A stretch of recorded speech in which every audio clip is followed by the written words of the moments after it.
All right. Welcome, one, and welcome all to Nice Grass, Nice People. It is so delightful to be back with each and every one of you because it is U.S. Open Week. That is right. The national championship of these United States of America is taking place this week at Oakmont Country Club, and I've got a duo of delightful golf degenerates to come break it all down with me. First up, as always, Mr. Stephen K. Berger, Beige.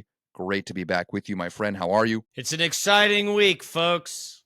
And not just because of all of the exciting things going on in the world of golf, but it's because this is the first time on Nice Grass, Nice People, I have had the third musketeer on this thing. I'm not going to introduce the man, but I got to tell you, this facial hair he's got is jazzy. That's right. And he is talking about none other than one of our most triumphant, bodacious friends of Nice Grass, Nice People. He could not be speaking about anybody other than the great Christopher Derr. Mr. Derr, welcome back to Nice Grass, Nice People. How are you, my friend? Nice to be here, guys. Huge week in Yes. the world of golf. Huge week for me. First time doing a three-man pod, so this is just exciting, dude. Big things happening over here at Nice Grass, Nice People. Go us. We're just Well-deserved. That was a well-deserved applause. the folks have been asking for this for ages, and I'm glad we finally get a chance to deliver. And what better week to do it than US Open week at Oakmont Country Club, no less. Guys, before we start really getting into the kind of the preview or forecast for this tournament, is Oakmont your favorite US Open venue? Mr. Derr, I know you were just watching a little bit of the 2016 affair with Mr. Johnson. Does this feel like it is the best US Open venue to you, or is there something else kind of tickle your fancy? Mr. I Derr? I think it's my personal favorite. I have strong memories of the 2007 US Open, that Angel Cabrera one. I remember being really mad. I was a kid. I was on vacation with my parents in New York City, and I remember like running up the street to like go into bars and stuff like just to watch it, or like see it through the window of just watching it. I remember I got in trouble because I wanted to stay home on Father's Day in the hotel and watch it, and my parents were like, "It's father, no, dude, what are you talking about?" So I remember that one super vividly, like super into that one.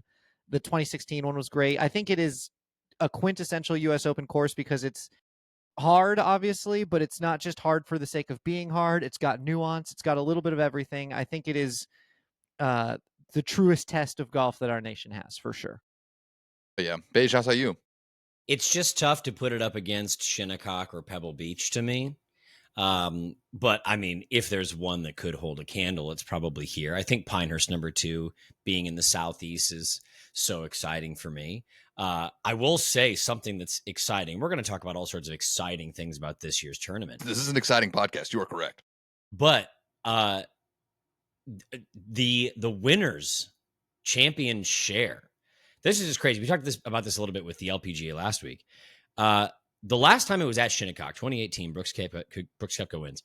2.1 was the winning fee. This year, it's like 4.3. Isn't it crazy that in 6 years we have doubled that share? I'm going to step on a little bit of our history here a little bit, but just to give you a little context here, the second U.S. Open at Oakmont was in 1935. And would you like to know what the winner's share was? What the winner won in 1935? Granted, we are in the middle of an affair that many refer to as the Great Depression, but besides that, winner took home 1,000 big ones.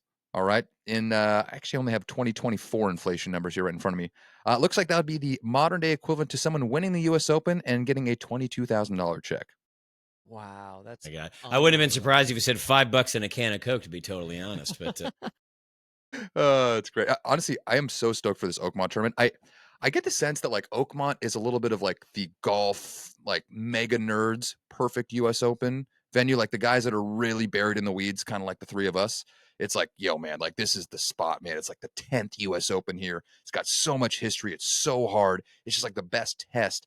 But I would guess that, you're more casual golf fan, people that actually, good for them, have kind of a little bit of a life outside of golf, which, I don't know what that's like. But for those people, I would tend to think they're probably more into like the Pebble Beach, maybe the Pinehurst, US Opens, kind of the two biggest, best public courses that they can play. But I don't know, man, as far as this podcast is concerned, as far as I'm concerned, this is the spot.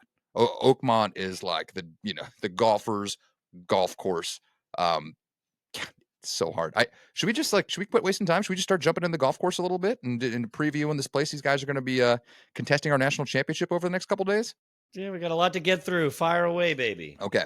All right. So let's see here. Oakmont Country Club, just outside of Pittsburgh, Pennsylvania. Have either of you guys played any golf in the great state of Pennsylvania? That's another huge blind spot for me. I have no Yeah. Pennsylvania experience. Likewise, Beige. No, I've only been to Pittsburgh a couple times. Shout out Mr. Jasper. Lovely hanging with you last time I was there. Mhm. But yeah, no, blind spot's the best way to put it because you hear so much about it. You actually hear a lot on the eastern side. Mhm. There's not a ton that you talk about in West Pennsylvania or any of the other corners there. But no, we got it. How about we just do a little trip? I say this might be a little bit outside of our podcast purview. I didn't want this to devolve into a geography podcast, but is Western PA considered like the Northeast, or is that so far west that it actually turns into the Midwest? Like, is Pittsburgh a Midwest town or is it an East Coast town? I think they give it Mid-Atlantic.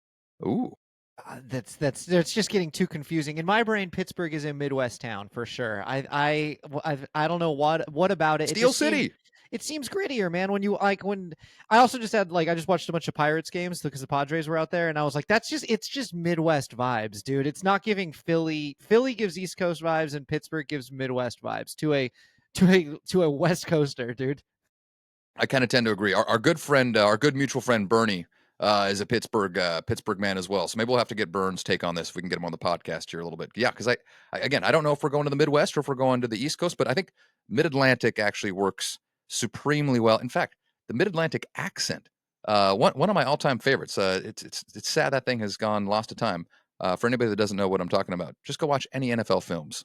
Just listen to the great John Facenda and the Mid Atlantic accent. Yeah, it's just anyway. I love it. All right, let's talk a little Oakmont Country Club here, gentlemen. As I said, built in 1904 by Henry Founds. This is the only golf course he ever designed. For a bunch of architecture nerd like myself, that is completely wild to me. He essentially the golf course was literally just built to be really fucking hard. It was just built. Like, let's just build the hardest golf course we can. I can't remember where I heard this anecdote from, but I guess like in the first couple years that the golf course was open, Henry and his son would just kind of sit on the porch and just watch where guys were hitting it. And anytime they'd see somebody hit a less than stellar golf shot and get away and make par, they'd be like, essentially, they're just like, fuck that. And they would immediately go out and build a bunker where that person hit their tee shot the next day. And it just sort of evolved into like what is now, one of the most beautiful, strategic, yet difficult, examples of like penal design in all of like championship golf. And so the kind of history of how it came to be is pretty awesome. As I mentioned before, this is the 10th US Open that's going to be at Oakmont, the 13th major championship. So in addition to the 9 previous US Opens, they've also hosted 3 PGA championships, which is crazy. And they're already on the docket for 3 more US Opens in 2033, 2042, and 2049. Mr. Derr, I have a question for you. Do you like that the USGA has like planned out their US Opens like 25 years in advance? Yeah, I think that's great. I like the rotation. I like the familiarity of going back to courses that you know. I think that's one of the coolest things about the Masters, right? That you know Augusta so well. And I think that the pool of golf courses that you can pick from that can truly host like a USGA, like our our country's like pinnacle of golf. Like, I think there's not that many courses that can do that, right? So to have a rotation, get some familiarity, I think is nice, man. Like, it obviously worked really well for the Open Championship. They have their rota courses. I like that the USGA is kind of like building out a cadence so you can kind of so the course can become more of a story even for the casual golf fan, right? Because over the course of your life, if you watch 5 or 6 U.S. Opens at Oakmont, you'll end up remembering holes, even if you're not a golf architecture nerd, right? There'll be some familiarity with it, and I think that just engages the viewer and just makes it like it makes the championship have a little bit more gravitas because you'll have some context as to what they're doing on the course. So I think the USGA is barking up the right tree by kind of like building their roto of golf courses and kind of giving the casual golf fan something to look forward to in like 8 years, because if someone watches this US Open this year and falls in love with something that happens or some hole or has some memorable moment, then you know that they're going to be locked in for the next one too, because they'll be like, oh, that was just such a great finish or whatever happened. Yeah, I mean, for a venue like this, not to have to go like 15 or 20 years between, visits, I think is pretty awesome. Beige, do you kind of like the Rhoda idea they've got at the expense of maybe like a somewhere like a Chambers Bay, maybe not hosting the U.S. Open again? Is that a worthwhile trade for you? No, I hugely agree with Derr there, because when we think about iconic moments in sports, no other sport has the context change of the field of play being so different. So you can talk about, oh, that shot that Jordan hit at the top of the key, or oh, that huge pass or whatever that happened in a moment. And in golf, we can talk about so many moments at the Masters, because even just a sports fan knows Augusta pretty well. They understand what Amen Corner means. So the more you can get any course into the typical vernacular, I think you're helping the sports fan more than anything else. And that's kind of what we're after here. I just want to talk shop and be able to reference things and people go like, oh, damn, that one particular shot, given all of the context of the day, is so sick. So I'm loving this. Okay, awesome. I think I tend to agree with you guys as well. So, and honestly, uh, a U.S. Open rotation without Oakmont simply wouldn't be a U.S. Open rota. So, I'm glad they got that part figured out, which is great. This year, the golf course is going to be playing to a par 70, as it did back in 2016 and in 2007. However, I was really not aware of this until I was doing a little bit more research. When they first started playing the U.S. Open at Oakmont, it was a par 72, and it has slowly gone down over the course of the history of this championship. I think it played as a par 72 for the first 3 U.S. Opens, and then starting at the 1962 U.S. Open, which we'll get into in a little bit, I believe they changed the first hole from a par 5 to a par 4. So then it played as a par 71 for a few U.S. Opens, and then finally in 2007, a decade into basically the Tiger Woods distance revolution, they then converted the ninth hole from a par 5 to a par 4. So it is now just playing as a par 70, which again has been the case now since 2007. It'll be the case this year. We're going to talk a little about the weather in this podcast, right? People have been throwing the term Soakmont around in a lot of emails and headlines and things like that. They've been getting a ton of rain. That being said, that is not foreign to this championship at this venue. A lot of the past U.S. Opens at Oakmont have had to deal with a lot of weather, a lot of weather and a lot of rain. Thankfully, the golf course is prepared for it. Apparently, I read some reporting from Jess Shackelford yesterday that despite like a deluge of rain happening in the morning, that afternoon, the greens at Oakmont were still rolling at like 13 and a half, which is just fucking sick. For a little context, in 1977, which I don't believe was a U.S. Open year, but kind of right. Just think 70s. The U.S. Open, the green speeds at Oakmont were rolling at 7.5. Jesus, Nuts. it's not even the Which is same. like, That's not even the same thing. That's so I different. know. It's just crazy, and honestly, the scoring has kind of still kind of stayed the same. So, just a testament to how much like the technology and the golf swings and the athletes have all just evolved over the last 50 years. So, one Testament to thing the I thought shot was value out interesting. there too. Testament to the shot value. Like the greens are they've gotten faster and whatever, but the drives are still hard. Like hitting those greens is still hard. Missing in the wrong spots is still really penal. Testament to that, I think, more than anything. Yeah. Well, speaking of shot value, Dur, you could speak to this a little bit because you're playing more competitive golf than Beige and myself are right now. When you're out playing in any big tournaments, like, is it actually how frequent is it you're actually playing greens that are severely pitched from front to back, for not back to front? Very rare. Like I can think of there's like one or two greens in the entire county of San Diego that are pitched like that, and you know them, right? You're like, oh yeah, like that green and that green. It's a super rarity. Yeah, I heard Jeff Ogilvy talking about this on the Fried Egg podcast, and that it's just to have a golf course where it's not just one but several greens where you're having to land the golf ball like not on the front of the green, but like way out in front of the green, and hoping that you got like the right angle and the right pitch where it's going to then release down to the golf hole and not go over. Is very very rare. And Oakmont, there's several examples of it. By my count, when I was looking at the course preview, I see greens that are sloping severely from front to back. Number one, which is crazy.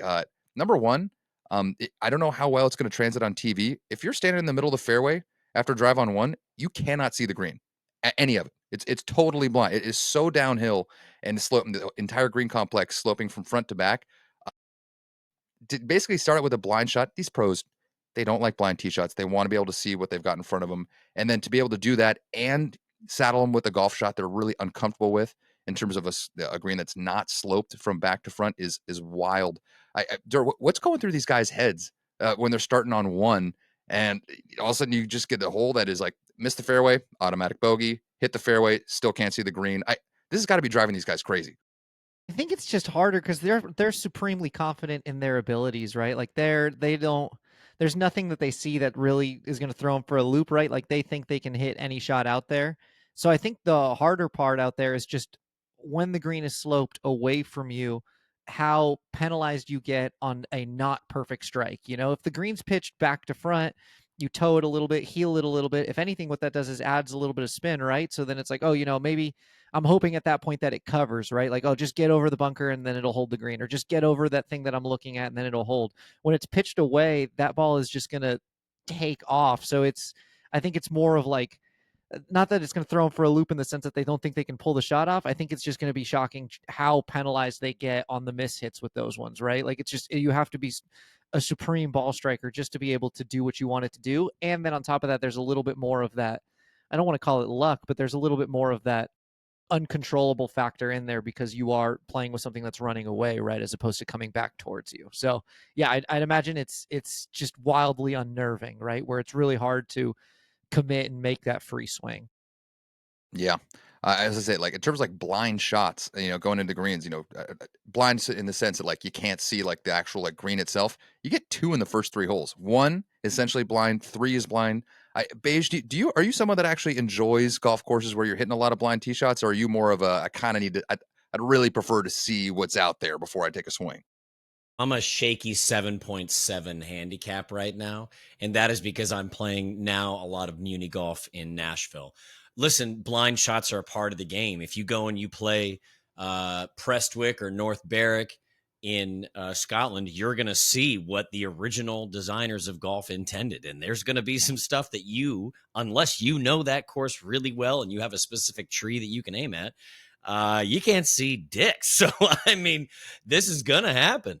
I think that having that right off of the first is pretty wild. As a reminder, in 2016, number one played a half shot over par, which I don't know about anybody else. I would equate somebody on this course starting their tournament with a bogey would be like me starting my round with a double or a triple or something. And if we all just want to get out of number one, I just want to get out of number one, feel like I got a swing, feel like I can start some momentum to play the rest of my round. So what a way to do that right off the bat. Yeah. I don't know. Any other like supremely difficult first holes that come to mind with you guys that are like haunting you? Because I know in like a lot of golf architectural circles, the phrase they always use is, "Hey, you want to start the round with a nice, warm handshake, right? Let the guys get a little bit loose." And I do love that the U.S. Open just leans into like, you know what? Instead of a handshake, how about we just pop these guys right in the chompers and just see if they can just shake it off, get a little sniff and salt, and actually finish the next 17 holes after. I think it's amazing. I can't think of any like first holes right off the top of my head that are like possibly one of the most challenging holes on the golf course. But here, again, you say it's a half stroke over par, Beige. I mean, it's like I almost feel like every hole out there could be a half stroke over par in any given year, right? Sure. And I mean, well, let's just do a quick look at the scoring average here. I haven't compared this to the other majors, but 29, let's just go from World War II. We've had 80 U.S. Opens. 29 of those have had a winner at even par or higher. And that's got to be among the highest. 36, 37% of the winners are over par. When we go through the history of this tournament at Oakmont, was kind of shocked how many of the winners here were under par. I just kind of assumed that Oakmont was going to be a place where +6, +7 was winning all the time. I was very intrigued to find there was only a couple examples of that. But please continue. I didn't want to cut you off there. Well, no, point made. I think that everybody that you're hearing across the golf media world right now are saying, would you sign on even par? And some of these guys, I heard Ben Griffin say, man, I'd sign on +4 right now. And I think I'd have a shot to win. And that's coming from one of the hottest players in the world. Sure. I mean, the way that they've set this thing up, I saw today that they kind of spooked themselves and they started trimming down the rough this afternoon. I don't think it's going to make any difference at all. But yeah, if you're even a top 20 player in the world right now, if you were given even par, I'm sure you'd say, I'll take that. I don't know. Mr. Derr, what is the number that somebody could give to you right now and you would lock it in if you were playing in this tournament and you think you'd have like a very reasonable chance to win? I think a lot of times with these big championships, you hear a lot of chatter early in the week, like about that. Like I'd take +4, I'd take even par, I'd take all those things because when you get there first on site, it's so different to everything else they've played all year. And it is hard. You know, they got the greens, the rough long, greens fast and everything. But these types of courses, I remember in the 2007 leaderboard, the 2016 leaderboard, the player who is playing the best does have a tendency to elevate and separate. Now, that doesn't mean that I don't think someone's going to go out there and shoot 12 under par, you know, but I think there's going to be a whole bunch of people hanging at, let's call it even par, 1 over, 2 over. I think there's going to be 40 guys in that range, you know, and then I think there could be 4 or 5 guys that start pressing that like 3 under, 4 under number. So I'm kind of leaning in that like 4 under, like 1 under every day, you know, like battle it out, Okay. shoot even par 3 days, and then the one day you play good, like slide a 3 under in there, you know, because there are birdie holes out there, and I think that the guy who is playing the best will be able to kind of separate. But I think that like, you know, like, you know, if you finished 20th in a major, you played well, obviously you had a good week. I think that like, you know, that 20th place number is going to be right around that like 3 or 4 over, and I think there's just going to be like, you know, 40 or 50 guys in that range who played well but had one blow up hole or like didn't make putts or did whatever, you know, and I think whoever ends up winning will separate. And they would sign for 4 under to be like right there, I think. Yeah. You know what number I found interesting about Oakmont is the yardage that this championship is going to be playing to is 7,372 yards. That's up just about 150 yards from the last time they had this championship there in 2016. I don't know if I'm just like so numb to all these crazy numbers these guys are playing for, but by major championship standards and honestly just by like PGA Tour standards, it doesn't even feel that long. There's like 7,300 yards seems like it's not like what's Augusta's playing to 75, 76 now. Like for this course being as hard as it is, I would have expected that number to be way bigger. Am I off here? It's a great point. That is a great point. Yeah, it's there's plenty of holes out there that you can score on. It seems like, right? There's a 300-yard par 4. 11 is a tough hole into the wind, but I think on the card it's only like 378. You know, like there's there's shorter holes out there that I think you can get, but I think that the bad shots are just brutally penalized out there. With a lot of downhill as well. I mean, the one thing I keep hearing from people that have been, on property is, it's kind of like the same thing we hear at Augusta, right? Where it's like, honestly, it's so much, there's so much more slope. There's so many more hills than you see on TV. It just doesn't do it justice. By all accounts, that's kind of a similar case here at Oakmont as well, where the elevation change going up and down is just not really going to, it's not going to be that easy to see on TV. So just keep that in mind. Going away from that clubhouse, you're going downhill, going towards the clubhouse, you're going up a pretty steep pitch. So those holes are going to be playing significantly longer than the yardage says. I found this to be a fun little nugget. But Beige, what do you got for me first? Well, I was just going to say, I think also Philadelphia being pretty much at sea level. It's like 400 yards above sea level. When you compare that to some of these long golf courses, if you think like Mayakoba or like, I think, Castle Rock, I think in Colorado or something. Mm-hmm. I was looking up, what's the longest that we're getting to these days? And I found last year, pretty much a year ago at TBC Colorado, they played it on the Corn Ferry to 8,000 yards. Which is sick. Also, they had a 773 yard par 5, 800 yard par 5, basically. But it's also 5,000 feet. So what's the quick percentage there? I did these numbers once for a golf trip we were playing above sea level, and I think it's something. I'm actually not going to throw out the facts there, but 5,000 feet on 8,000 yards is probably not that much further north. Than 7,300 yards and outside of Pittsburgh. Yeah, I don't know. Yeah, I said Philadelphia, didn't I? I did say Philadelphia. Yeah, it's infamous PA towns.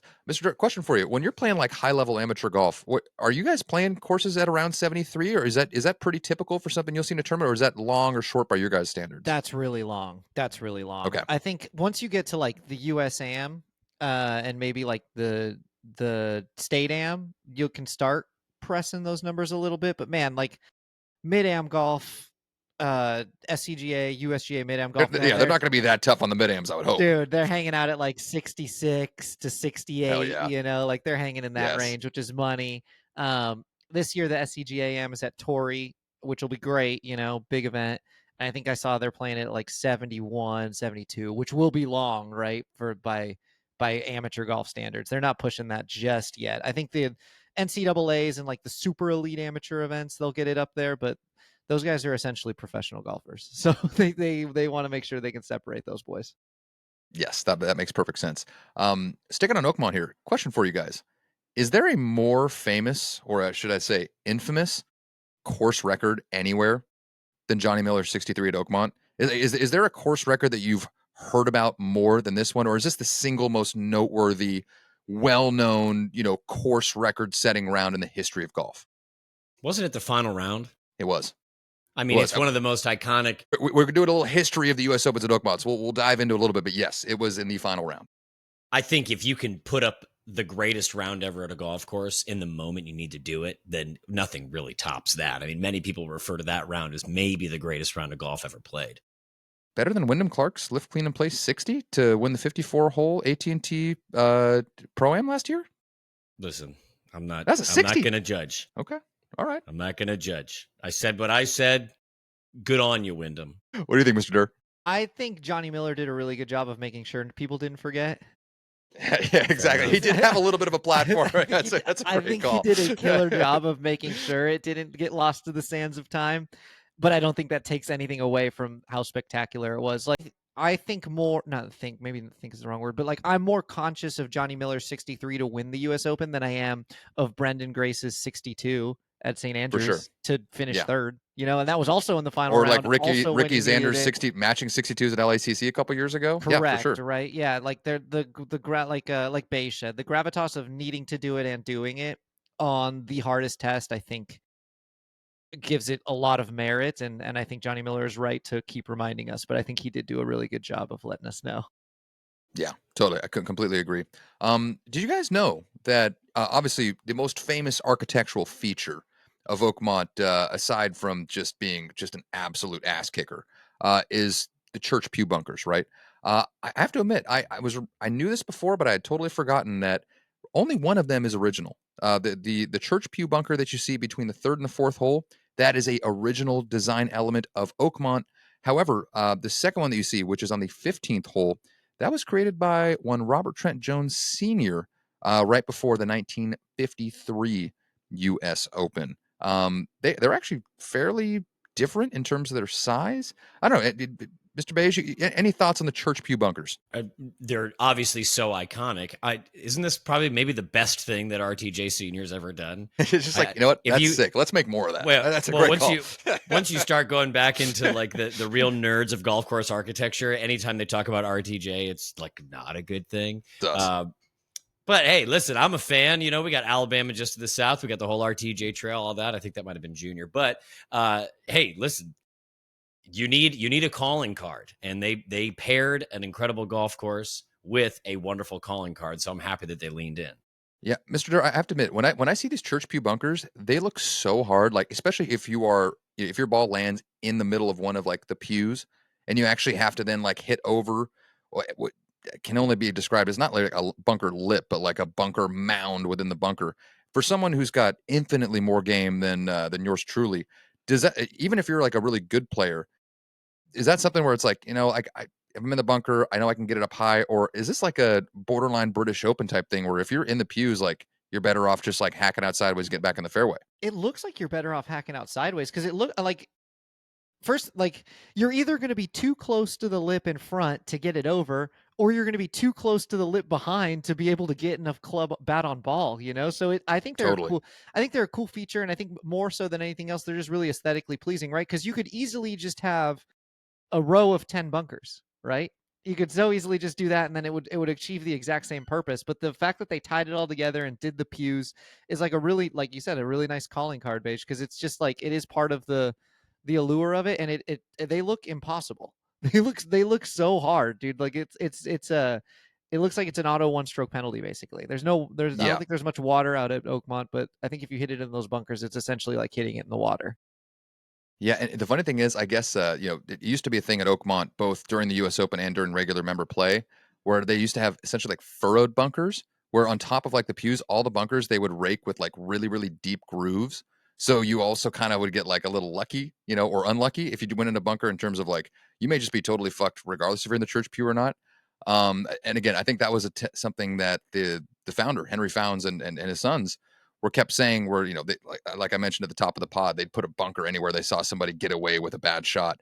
I think, again, I'm paraphrasing here, but they were essentially like, no mediocre shot should be going unpunished. Like, honestly, unless you're executing great golf shots, you basically deserve to get popped. And I think the church pew bunkers seemingly do an amazing job of that, while also offering like golf fans just something really cool, a really cool visual to look at and see and watch these guys play out of that we don't get week to week. I will say, now that we're on the church pew bunkers, I think it might be time for a little game for us. Would you guys want to play a little over under with me on this? Absolutely. Okay, let's do this. We're going to play a little over under. Let's go length of the church pew bunker. So the church pew bunker in the third hole, the original one that I talked about. Over under 80 yards long. Mr. Derr, I what's would your guess say here? I would say over. My guess would have been 100 yards. Okay, Beige? I'll take the under for the argument's sake. Okay, that's going to be one for Mr. Derr. The church pew bunker on the third hole is 109 yards long. Oh, That's that is wild. absurd. How about in terms of pews? How about individual pews within the church? I'm going to go ahead and set the over-under for the 109-yard long church pew bunker. 18 pews. Over-under for you, Mr. Derr. Under, I don't know, 18 pews, 100 yards long. No, I'll take the over. I'll stick with my over. Stick with the over. Mr. Beige. I'll also say over. Okay. It is actually only 13. So I can't really do some math, or at least my math skills are not as good as they once were. 13 pews divided by 109. So that, how much space does that typically give you between each pew? Like 9 yards? Yeah, or was that give or take 9 yards? That's not very much. I think that just kind of reinforces what Derr was saying in terms of you're not going to have enough room no matter where you are in there. I don't know. Yeah, so really, if you're within 2 yards either side, you're probably talking about an additional hazard on your next shot because of where your stance is and kind of how the slopes down or slopes back up. So that means that you really only have a landing area in between of 5 yards. Yeah. Let's see here. Oh, okay. This is a fun one. We're going to go away from the church pews here for our over under game. So we've got 1-0 still for Mr. Derr. I'm going to set this at 4.5. U.S. Open winners at Oakmont who won their first major there that week. So 4.5. So of the 9 U.S. Open champions at Oakmont, how many of them was it their very first major championship? I'm setting the over under at 4.5.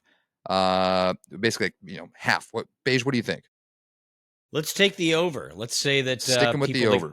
The people that stayed out of trouble, okay, were rewarded. Okay, interesting. Mr. Derr, how say you? I think it's the under. I think it's 4. That's my guess, but I'm not sure. The answer is 7. 7 of the 9 past champions at Oakmont for the U.S. Open, it was their first major championship win, which I found to be wild. I thought with how hard this place is and how much course knowledge is required, I would have just assumed this was a golf course that like you had to have a couple reps and a couple pelts on the wall to get it done. But again, when we go through our history here, it'll make a little more sense. You had a look on your face that it seems surprising to you as well.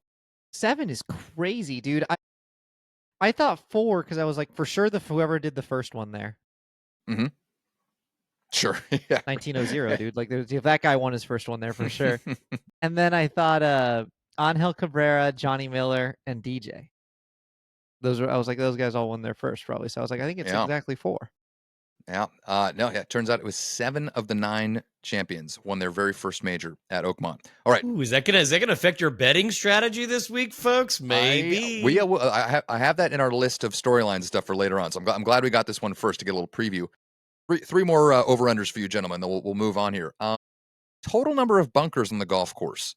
I'm going to set it at 150. What do you think? So we're talking like just under 10 bunkers per hole with an over under at 150. Do the 13 pews count as 13 individual bunkers, or does that count? I believe the church pew counts as one singular bunker. And you said it at 130. 150. 50. 150? It has to be under. What? It has to be the It under. It has to really be has under. to be. And Beige, so you're going under as well? I have to. Yes. You guys are both light. There are 168 bunkers on this golf course.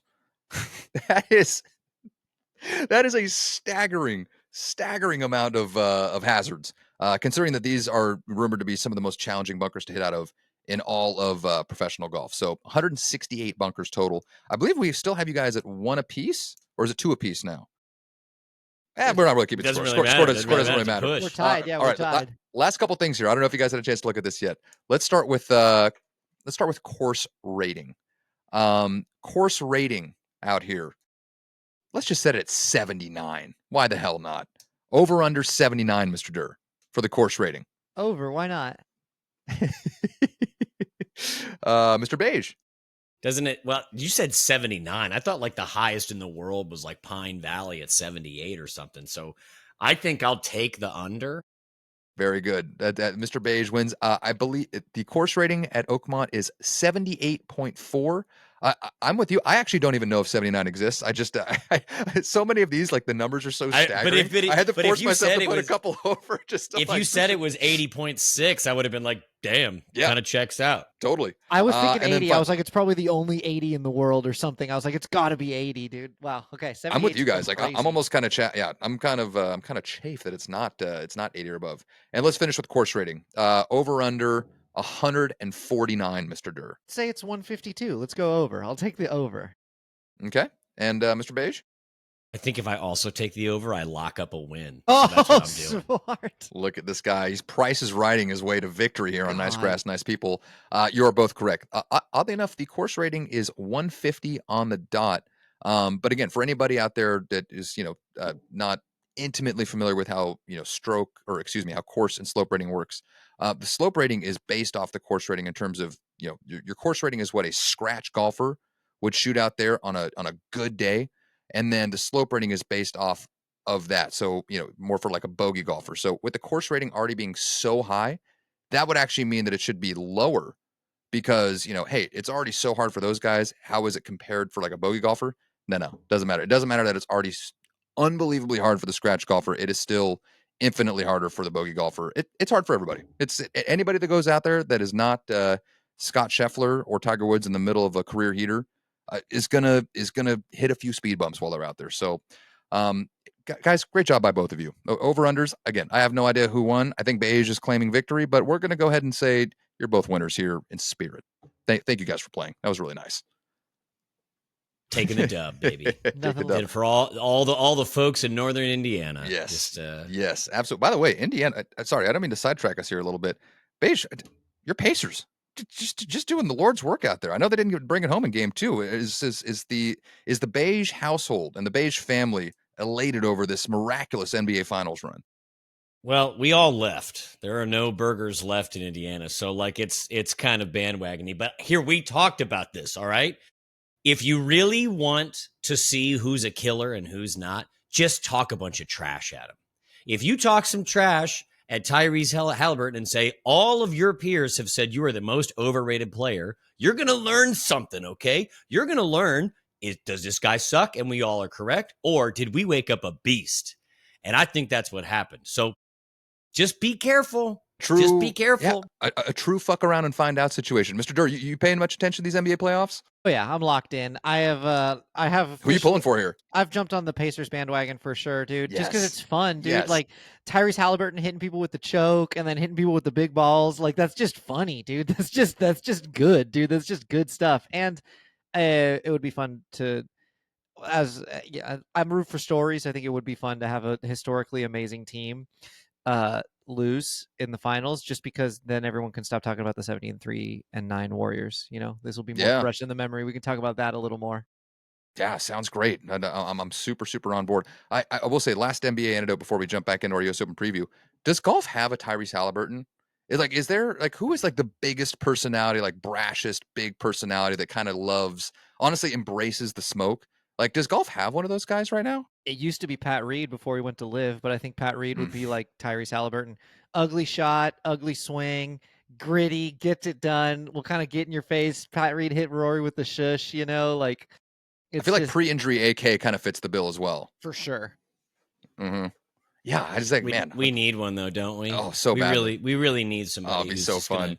who's gonna talk a big game, and you only every now and then they have to back it up. You don't have Yeah, to back it up all the time. in golf, even the best players in the world are only winning like 10% of the time, right? So it's not like you talk a bunch of shit, like you said, and have to go win half your tournaments.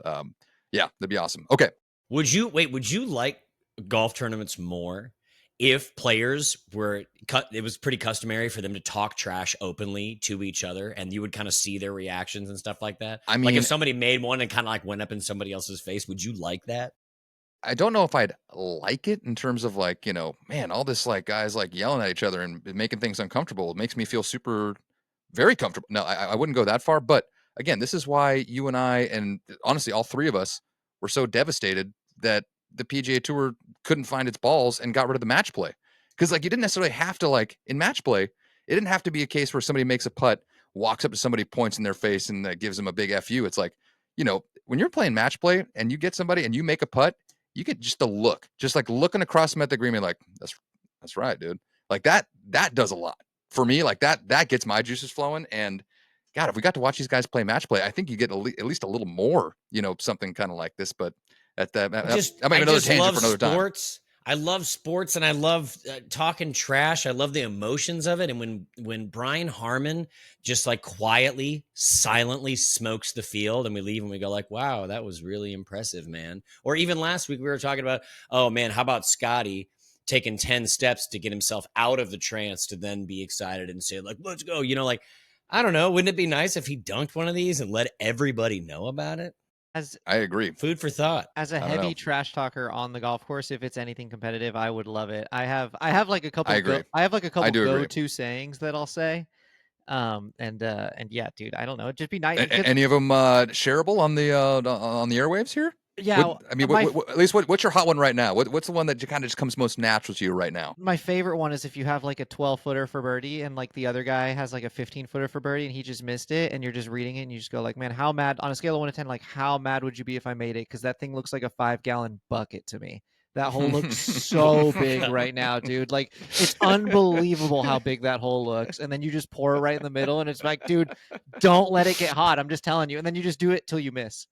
Which is normally the next hole, but you just kind of run that till you miss. Because if you catch a heater and make like 4 or 5 in a row, it just cooks them. Golfers can't handle that, dude. It just I will say this in match play, if I saw a pro drop that line another pro, I would be the happiest clam in the Pacific. That would be so.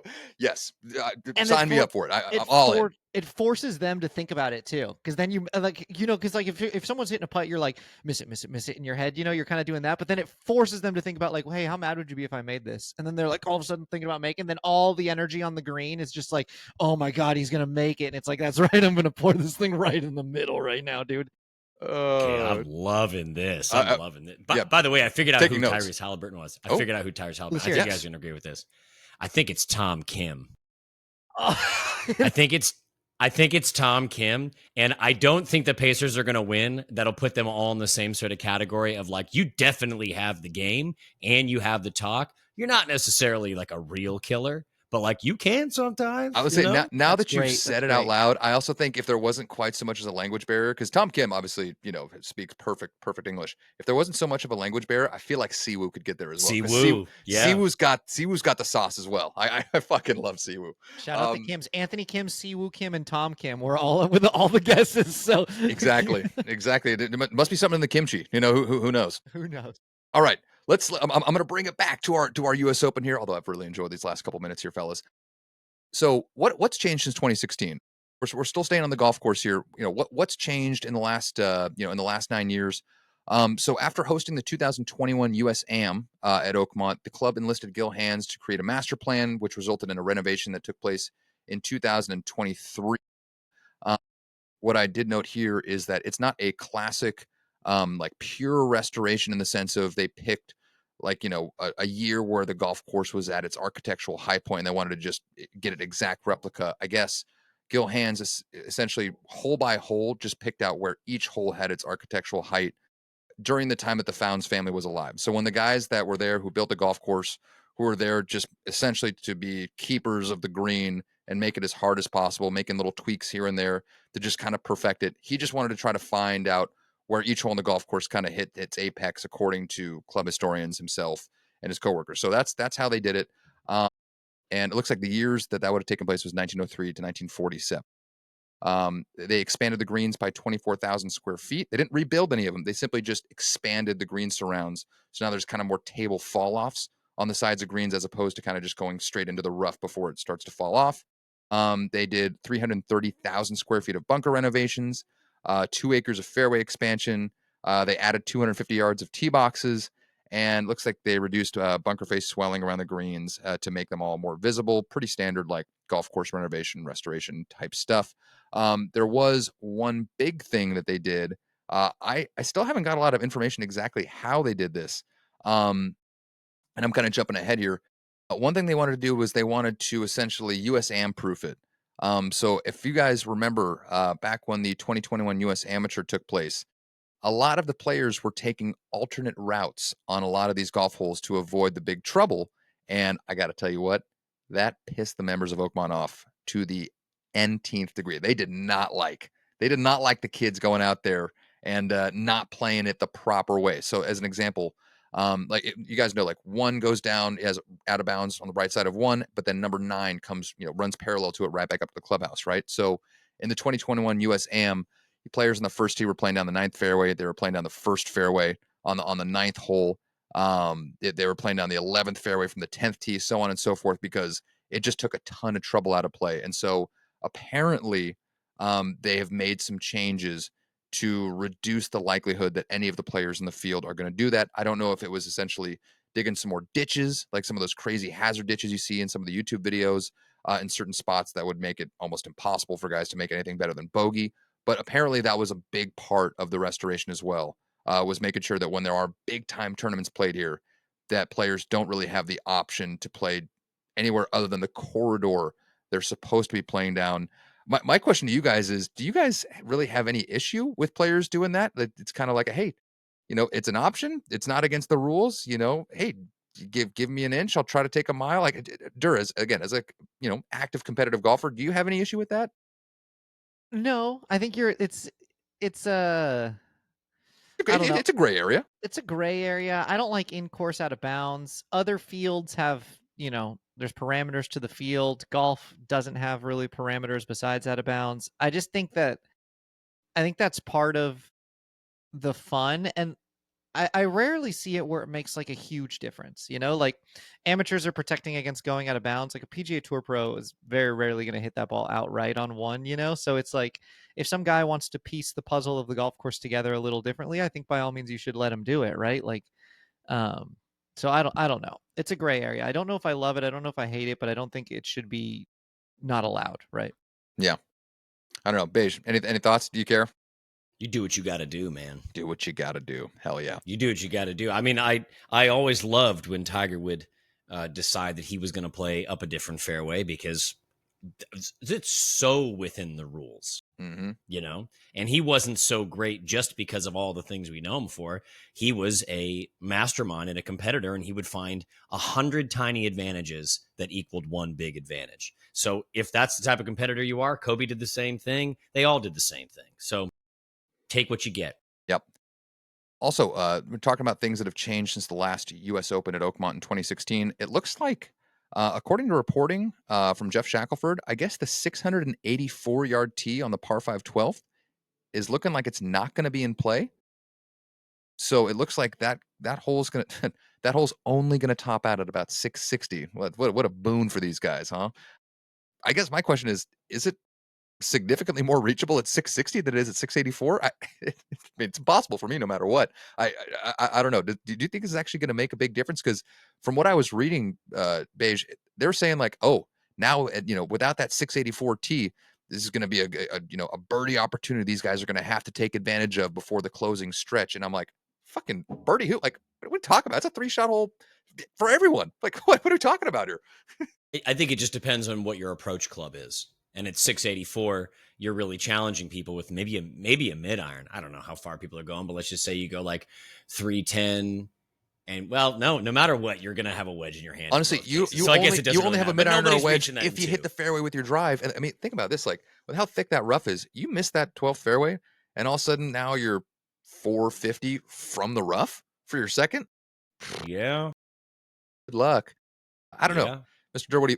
Any thoughts here on the par 5 12th playing 20, 30 yards shorter than what we saw in 2016? I like par fives that are not gimme birdie opportunities. And I think at 660 or 680, it's going to be a 3-shotter for pretty much anybody. So I'm down to give them a 3-shot birdie opportunity, especially because there's so many holes out there that aren't birdie opportunities, So I would have had more umbrage if it was like 680 to 580, because then it's like, wait, now everyone's reaching it, but it's still not reachable. Whether or not they have whatever, I just like the idea of a true 3-shotter. So I think when you're picking nits between 680 and 660, it's still going to be a 3-shotter, and it's going to be hard to make birdie either way, but at least it's still somewhat of a birdie opportunity. So I'm fine with that. Yeah, for a tournament like the U.S. Open, or really any big time, professional tournament in general, I will co-sign to no more 8 irons as your second shot into par fives. And I don't think we're going to see any of that at Oakmont, thank goodness. So yeah, par fives playing like par fives, love that. Very, very down. 2016, by the way, still averaged over par. Wow, that's an awesome fun fact. Yeah, when's the last time you saw par 5? Like averaging over par for a whole tournament? That's bonkers. Okay, gentlemen, is it time for us to jump a little bit into the history of the U.S. Open and Oakmont before we actually start talking 2025 and then the field and everything like that? I think we've covered the golf course in pretty exquisite detail. So, as I mentioned at the top, this is going to be the 10th U.S. Open at Oakmont. So 9 previous U.S. Opens. Let's just go through them real quick, and we'll get a little, talk a little bit if we find something interesting. 7 is the first U.S. Open at Oakmont, and it was won by TA1, Mr. Tommy Armour, who defeated Harry Cooper in an 18-hole playoff. The winning score in 1927, plus 13. Apparently, the entire field over 4 days recorded 2 rounds under par. I'll give TA4 a side. Come get it, bro. Yeah. Let's see here. And then we jump to see 8 years later, 1935, the second U.S. Open at Oakmont, won by Sam Parks Jr. at 11 over par. That is the same one that I mentioned where the winner, Mr. Parks, took home $1,000 United States dollars, about $23,000 in today's money. By the way, the field scoring average per round in 1935, 80.55. He was a local, by the way. Is that true? I have to admit, Sam Parks, I apologize. I was not familiar with your game. Really, the only person on this list of winners that I'm not really familiar with. Sam Parks? Fan Beige? Hey, man, he looked good in the black and white. Yes. I think so 80, I will say, 80, yeah, go ahead. 80.44, 80.55, whatever you said, scoring average for 19. What was that? 1930. 1935. That's sneaky, like very impressive, dude. Like that's actually still pretty good. Like, dude, that golf course with that equipment and yeah. Relative to what it was back then, 100 years ago, I feel like that's sneaky awesome. Like those guys were good relative to what they were playing with and what they were playing on. So that's actually totally kind of sneaky impressive. Now, I will say this. After those first 2, the next 3 U.S. Opens at Oakmont, bangers. Like absolute all-time bangers. Honestly, 3 of like the most famous U.S. Opens in the history of this national championship. So we'll jump to 1953. This is where Ben Hogan won the second of his 3 major championships in what I think many would, could very valiantly argue is the single greatest season in professional golf history. No disrespect to the Tiger Slam aside. Ben Hogan was -5 and won by 6 strokes at Oakmont. So runner-up finished at +1. And I actually did not know this until I was doing a little bit of research, fellas. Did you know that because of scheduling conflicts, it was actually impossible to win the Grand Slam that year? From what I could tell, late rounds of the PGA Championship, right? At that point was a match play. Basically crossed over were happening at the same time as the mandatory 36-hole qualifier they used to have for the British Open. So if you were going to play in the PGA Championship and you got towards the end, you literally just could not play in the British Open because you would have missed the opening 36-hole qualifier. So you could only win essentially 3 major championships at most in any given year, and that is exactly what Ben Hogan did in 1953. And just for a little see here, he looks like he won the Masters by 5 strokes, won the British Open at Carnoustie by 4 strokes, and then he won this U.S. Open by 6. Ben Hogan, So wait, good at golf. he skipped the PGA that year. Skipped the PGA Championship to make sure he got to play in the British Open, which was very Man, uncommon for the American golfer back there. People been dogging the PGA since the 50s, dude. Come on, man, figure this out. I love it. Ben Hogan, dog. I think we can just leave it at that. All right, let's jump ahead. 92, 9 years later, an up and coming 22-year-old by the name of Jack Nicklaus defeats world number 1 33-year-old Arnold Palmer in a playoff. Sick. Good, I would say pretty good. Are you interested? Would you like to know more? Fun little story on this one is that the custom was for the day after, because the tournament was not planning on making any revenue. What they would say is, whatever money we make on these folks that are coming in, you two as the first or the winners gets the extra check. And so Arnie, going into the round, said, "Hey, young Jack, you're trying to make some money. How about this? No matter what happens tomorrow, let's go ahead and split it." And Jack's 22 years old, and of course he'd be like, "Yeah, sure, I'll split that extra fee." And Jack goes, "No, it's winner take all, bitch." And he went and won it and took that extra. I mean, dude, if Tiger or whoever the number 1 in the world is, if Scotty Scheffler told some 22-year-old, "Hey, by the way, let's split this extra fee," and the kid was like, "Shove it, dude, I'm going to kick your ass tomorrow," that would be pretty hard. Jack Hard Nicklaus to imagine that not having an impact on Palmer as well. Sorry, mister, I didn't mean to cut you off there, brother. Yeah, that's when Jack Nicklaus won that U.S. Open, dude. I don't know that Exactly. moment honestly, right there. honestly, yeah, that's when he was like, "All right, yep. I got it." He probably went home that night and was like, "Bro, I'm gonna dog this guy." Yeah, and Arnie was visibly upset by that comment as well. So like, rent free, baby. Amazing. So both competitors, so Nicklaus and Palmer that year, both finished at 1 under par. And this is actually I did not know. This was not only Jack Nicklaus's first major championship, first of 18. This was his first professional victory, period.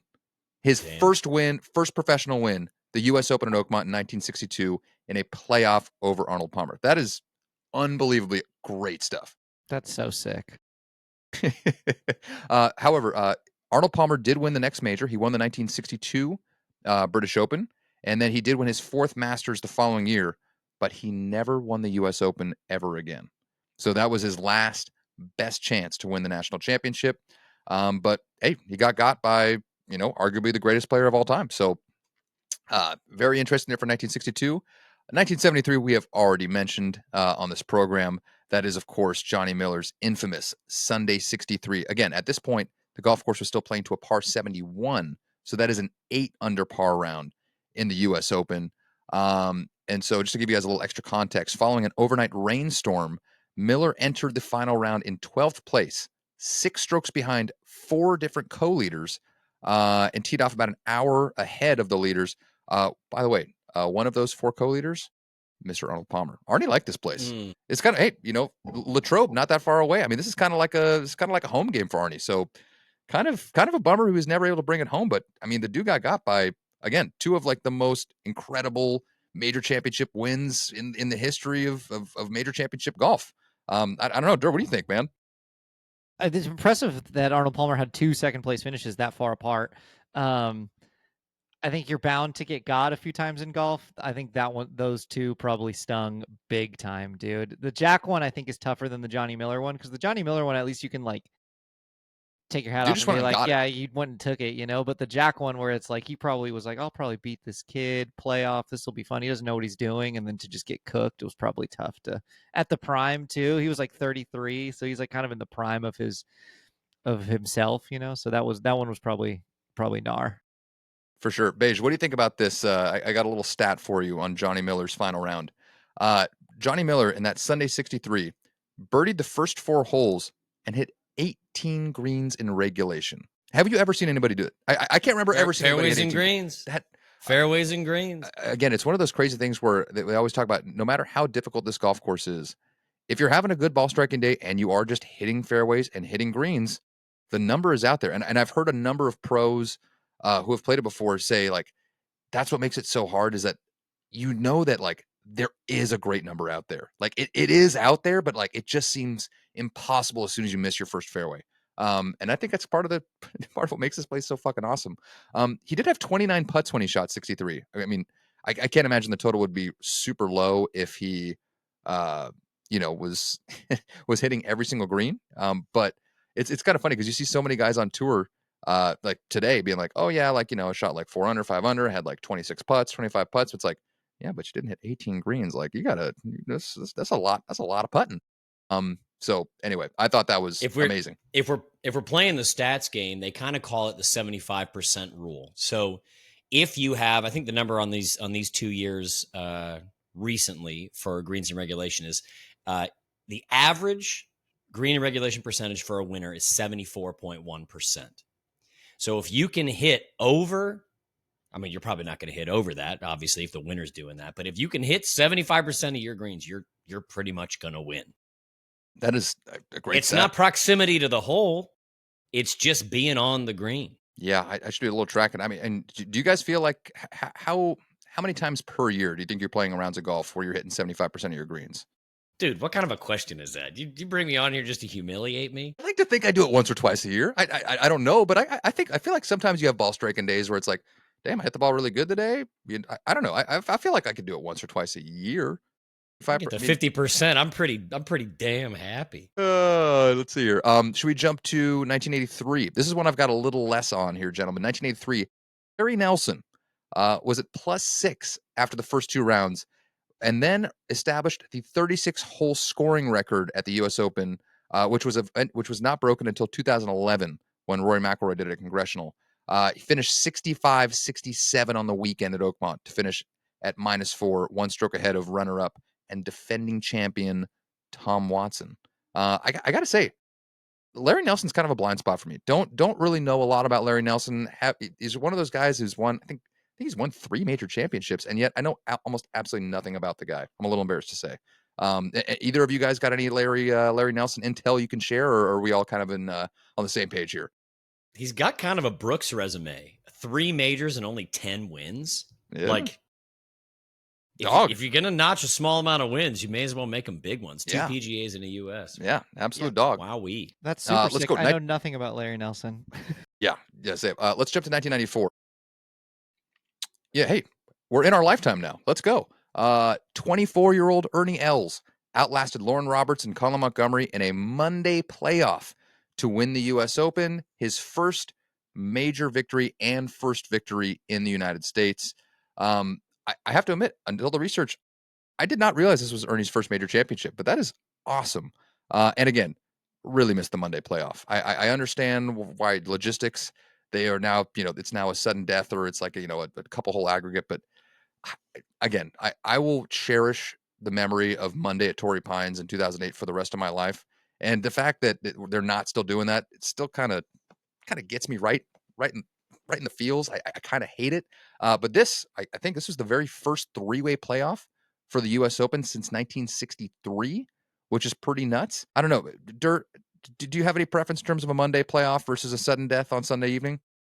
I think the U.S. Open is the hardest one to win, so I think they should definitely have kept the 18-hole playoff. I think that's awesome, and it's a differentiator, and it's just so fun. It's the most unproductive Monday you'll have, dude. If it's a bonus 5th day of major golf, dude, it's like, man, the whole world's watching. Even casual sports fans are going to tune into that. I can see. I mean, obviously, logistically speaking, I can think of 1,000 reasons why they don't want to do it anymore. Selfishly, dude, how dare they do that to my viewing? I'm Beige. Any disagreement from you? No, I just wish that they would follow the if you got to make a change down, don't go to a 2-hole aggregate, which I think is what it is now. The British has a 4-hole aggregate. The 4, if you have to do the aggregate, is that's the movement. I think even the PGA is at 3, right? If I remember back to Southern Hills, right? So bad job by the USGA and shorten that up. Because you wouldn't have stories like this. You ready? The three members of the playoff, they all finished -5. But apparently, as the tournament ended, the heat and humidity was intense, like 100 degrees Fahrenheit plus humidity. That is uncomfortable, I think would be an accurate way to describe that. Colin Montgomery shot 42 on the front 9 of the playoff and finished by shooting a 78. He was eliminated because Els and Lauren Roberts were still tied. They both shot 74 in the 18-hole playoff, And then eventually Ernie Els ended up winning, I believe, on the second sudden death hole after their 18-hole playoff by making a par because Lauren Roberts bogeyed the second playoff hole. That's U.S. Open golf right there. That's what the kids are coming for. All right, and then finally we're going to get to the last two here, the ones that we actually have pretty clear memories of. In 2007, the great Angel Cabrera shot +5, one stroke ahead of runners-up Tiger Woods and Jim Furyk. I remember this one pretty clearly. I remember, honestly, kind of pulling for Furyk. I mean, I wanted Woods to win, but like, it was like the first time I remember as like a golf fan, like, man, it'd be pretty sweet if Jim Furyk could get this done. But you know, Angel was just not to be denied. What's I would say I kind of want to go to both of you. Derr, what's the first thing you think of when you recall the 2007 U.S. Open? It's the debut of the mock turtle. I feel like that was the first time Tiger just rolled out with the red mock, dude, and it was all tight and he was jacked, and I was like, oh my god, he's gonna win by 1,000,000, dude. This guy's gonna crush the field. I was like, those are like peak Killhouse days there. That's when the SEAL training was like reaching a zenith. It was really. He was looking good, dude, and then he was. And then I remember getting paired with Aaron Baddeley, and Aaron Baddeley like ejecting and making like an 8 on the first hole, and I was like, "Get this joker off the screen, dude! Get out of the way." Which I like Aaron Baddeley. I mean, I have no beef with Aaron Baddeley, but I just remember like thinking to myself, I was like, "Oh my god, he's gonna win by 1,000,000, dude!" And he never was really in it. He made like a bad bogey on 2, and just was never really in the tournament, and then backdoor to second place. And I remember being like, that was like the midst of like. I hesitate to say bad major winners, but that was like peak, like Trevor Immelman, like who won the 2006? Mike Weir, Trevor Immelman, that kind of like era.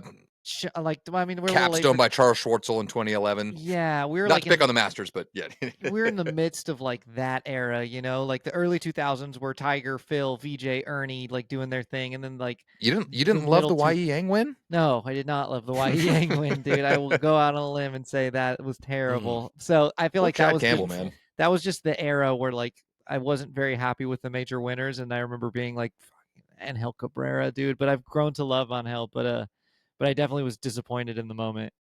Ben Curtis's of the world just catching massive strays out here on nice grass, nice people. Sorry, Beige, what's your first like initial memory when you think back to 2007 U.S. Open? Well, I was young enough that Tiger Woods being my favorite sports team, it was Tiger or nothing. And after we were lulled into this idea in 2000, 2001, 2002 that Tiger was just going to win everything, which, a reminder, Tiger won 6 of 8 majors in that stretch.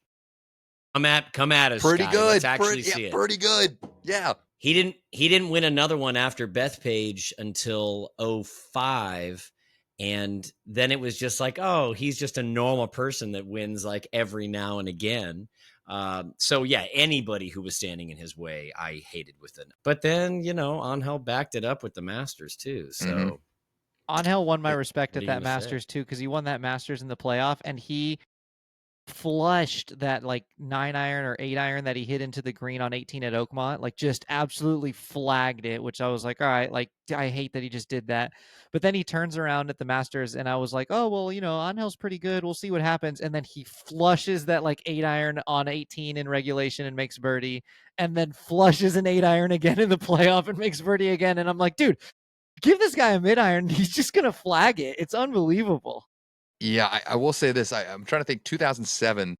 I am a freshman in college in 2007, at least. Or no, excuse me. I think I'm in. It's like summer in between freshman and sophomore year, and so at this point, as a golf fan, I'm mostly just watching the major championships, and then the AT&T when it's at Pebble Beach because it's more of like a local tournament. And I think it was the first time like as like a real golf fan that I really remember watching a player just fucking ripping heaters in like the middle of like a very intense competition and being like, damn, dude, I didn't even know they could do that. But like, it's kind of fucking sick. Like, look at this guy. He's just smoking cigarettes right in the middle of a fucking major championship. Obviously not knowing that he's just been doing it forever. But I think that was also one of my big takeaways. Like, damn, dude, nerves, everybody handles them in different ways. Good for Angel. Yeah, just crazy. By the way, the scoring average for the field in 2007, 75.72. So a little over 3 over par per round. And in that particular year, all 18 holes averaged over par. Sick. And then finally, let's go our last one, 2016.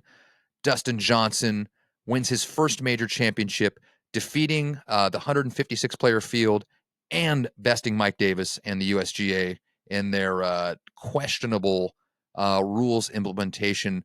Honestly, I got to tell you, Derr, I don't even totally remember exactly what happened. It was like an oscillating ball or something like that. You recently just rewatched kind of the 2016 recap. What do you got to share with us from 2016? So yeah, I rewatched it and I did see what happened. So on the fifth hole, DJ is putting for par. He has whatever, like a 6-footer or something. He's putting for par, and he has not addressed the ball. He's off to the side of the ball doing practice strokes, like hovering practice strokes for his putt, and his ball rolls backwards about an inch or so, like a less than an inch, but just rolls backward enough. So he calls a rules official over and is like, "Hey, my ball moved. I did not cause it to move, but it moved, like," and they looked at it and they're like, "Okay, cool, you didn't cause it to move." He's like, "Okay, perfect." And then he taps the putt in. And then they're trying to figure out if he gets a 2-stroke penalty for playing the ball from the wrong position. That's And right. so it's like, no, he did Oh, not, like, that ball, because the ball had been marked, lined up, or whatever his process is, and then the mark had been taken away. And so at that point, if the ball moves, it's like, I guess, it's what, like, that's up to the ball. The ball the ball has a mind of its own.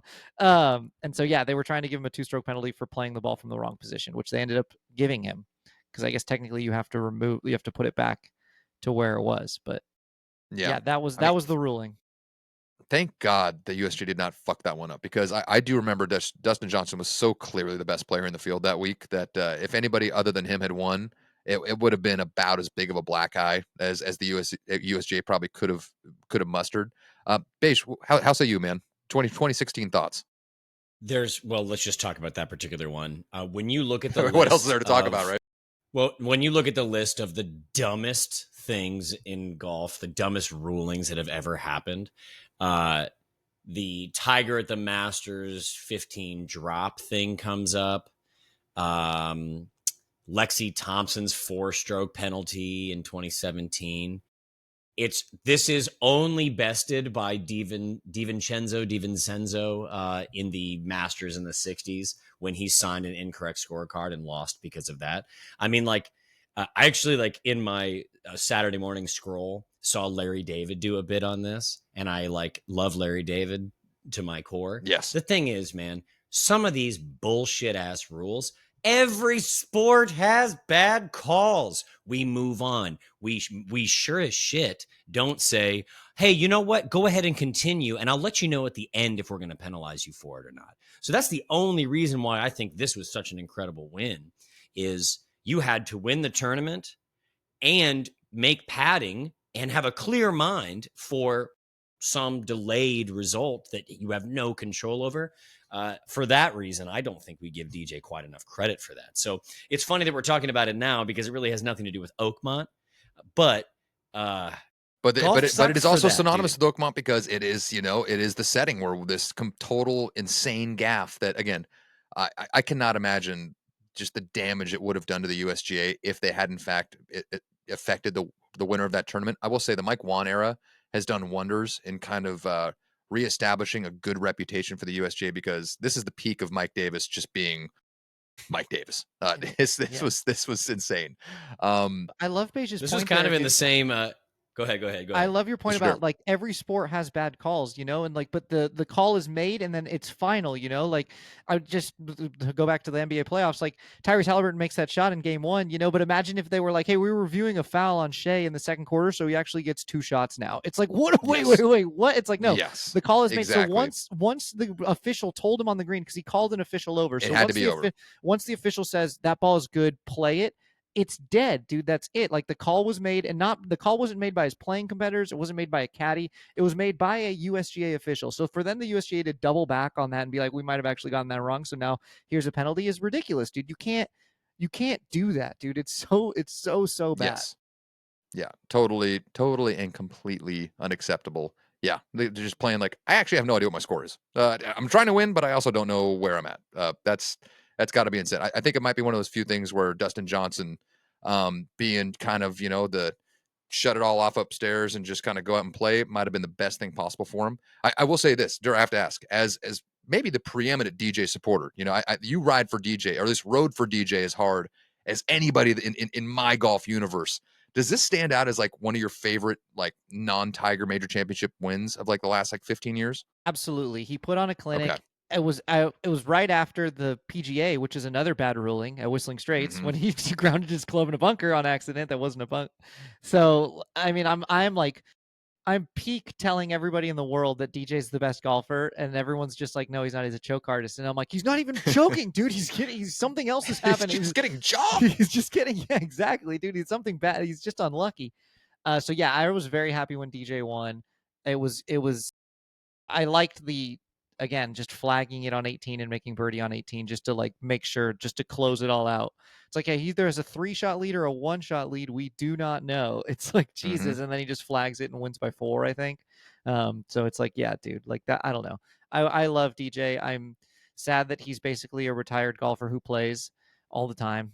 It's such a bummer, but it is a bummer to watch. I stand by. I know this is Tron Carter's take, so shout out TC, but like, I think he is the most talented and like gifted golfer that has ever played the game. And it's a bummer that his career isn't better than, like, his career on paper isn't better than it should. It's better. It's not as good as it should be, because I think what like peak DJ era from like 2013 to 2017, when he won the majors and was in every single major, was something to see. It was even later than that, man. I mean, he was number 1 in the world in 2020, fell to 3 in 21. So, I mean, his career, we talk about Tiger's 3 Hall of Fame careers. His 2015 to 2021 stretch, like, we do throw a lot of shade on recent DJ, but I'm pretty sure he's like 41. Like, he had his Hall of Fame career. I mean, any list might put him in like the top DJ 20 is absolutely all time. going into the World Golf Hall of Fame, and there's no ifs, ands, or buts. That is a 100% lock. He is a Hall of Famer. And 2-time major champion / like 1.5-time major champion. Do we give the November 2020 Masters a full major win, or is that a half? Because it's DJ, I'm giving it a full. But he also did the best he could. If Tiger won it, would I say any bullshit? No, but he got jobbed out of that Whistling Straits. So it's really like Dustin Johnson. I think all things being equal, like him winning that is kind of like a make good at the very least, right? Because I think what we're saying is like, really, there's a world where DJ right now is like a 5-time major champion, and like not that much stuff would have had to change for that to have been the case. Guy was really, really fucking good at golf. Who knows? Maybe he still is. In fact, maybe he still is. Gentlemen, is it finally time to turn our attention to the 2025 U.S. Open here? I don't know how much breath we all have left as, really diving into the core stuff here, but I think we need to do a little prognosticating here regarding this year's championship. Let's start a little bit with who's hot and who's not. All right. I have a slight little list here. I'm hoping you guys are going to help me add to it right here. So coming into 2025 U.S. Open, who's hot? I think it goes without saying, Scott Scheffler maybe is hot. Although I will ask you, I did put a question mark in my show notes. Is Scott Scheffler actually even hot? Or is he just so much better than everybody else that he's just like playing golf and like he just kind of wins because he's actually a significantly better golfer than even the other best players in the world? Derr, how's that you? I think he's significantly better. He won the PGA with not his best game. He played really good golf in the PGA for about an hour and a half. And won like at the end of round 3 and otherwise. Yeah. So I think he's just that much better than everyone. Like I'm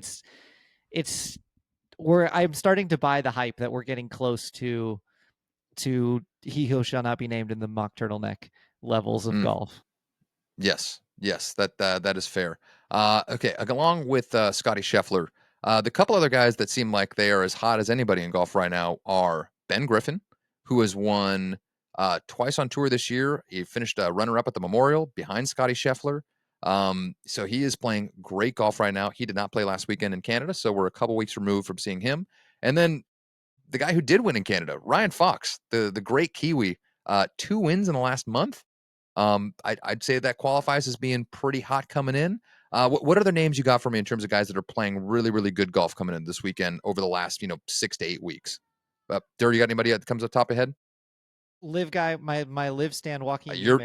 Your boy. Jocko. My boy Joaquin Neiman, I think, is playing good golf. I just want to see it in a major, but I don't know. I think with these majors, it's very much just the Xander, Rory, Rahm, Scotty, uh, Brooks, I guess maybe, but I think it's just though. Like I don't know. I think the best guys in the world are so much better than even the hot guys in the world, you know. And I think you saw that at the Memorial. That's a great take. Like Ben Griffin is so good at golf. Obviously, Ben Griffin's playing the best golf of his life right now.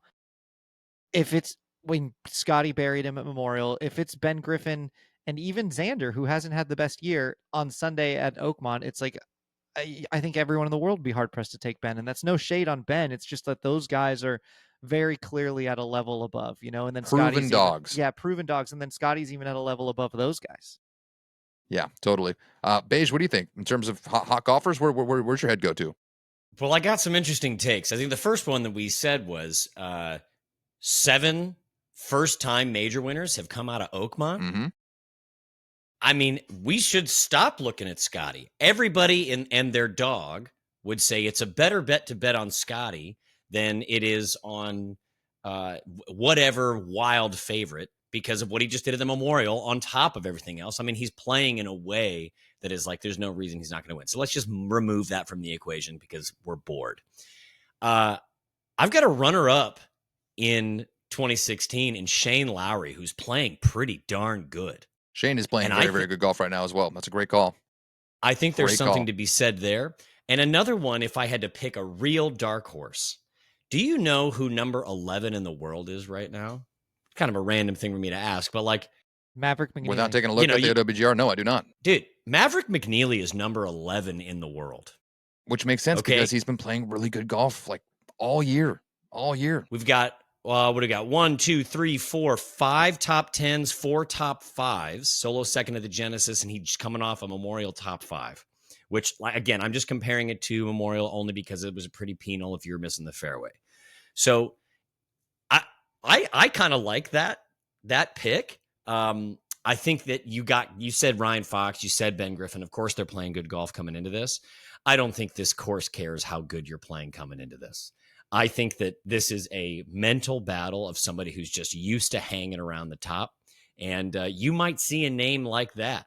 But boy, would I just love to see Tommy Fleetwood get off the starting blocks. Mm-hmm. Oh God. Yeah, absolutely. And he's and for the unspoken year that he's had, he's still number 13 in the world. Like there's a reason that Tommy Fleetwood should win this as well. So we're going to talk about Xander and JT and Ludwig, who's cooled off a little bit in the last month or two. What about him? What about Vic? What about Mav McNeely? I don't know, man. I would love to see one of those. Well, I was gonna say I've got a little one here that I thought was great. You kind of set me up perfectly, Beige. So again, with all the best players in the world, you know, again, 7 out of 9 first-time major winners.